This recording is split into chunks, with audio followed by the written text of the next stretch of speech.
Welcome to another edition of Fandom Lives We Play. Today, we're going to tell you about a game that's one of our favorites in the Open Gaming Meet.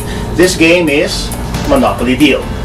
Now, Monopoly Deal, as the name implies, is actually based on the board game. And reviewers of the game say that this game makes up for all those boring hours of the board game. And I believe them because, well, let me walk you through the game.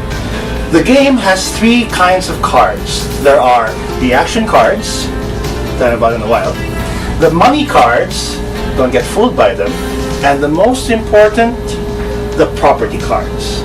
The objective of the game is to set up three complete sets of properties. Once you have that, you win the game. It doesn't matter how much money you have. What's important is that you complete three property sets. Okay? That becomes easy because you have wild cards, cards like these, that make it easy to complete the property sets.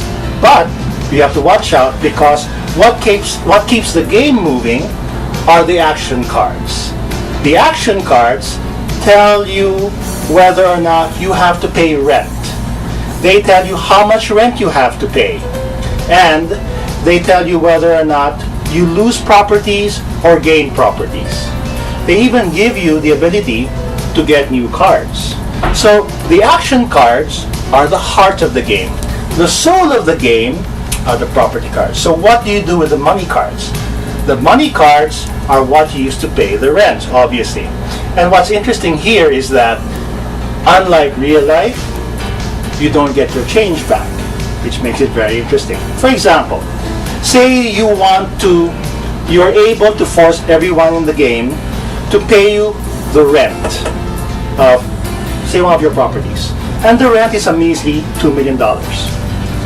One of your players only has the $10 million card. Since he has nothing else to pay with, he has to pay this card to you, and he doesn't get change back. That makes the game a lot more cutthroat. You will also notice that the various cards all have monetary values indicated on them. That means you can use them to pay the rents. You essentially, during gameplay, make two piles. One, the bank, where you put all your money. Some of the cards that you don't use as action cards can be used as money cards. And your property stack. Okay? Whenever a rent card is played and you're supposed to pay up, you can decide whether to pay up using property, or money. Okay?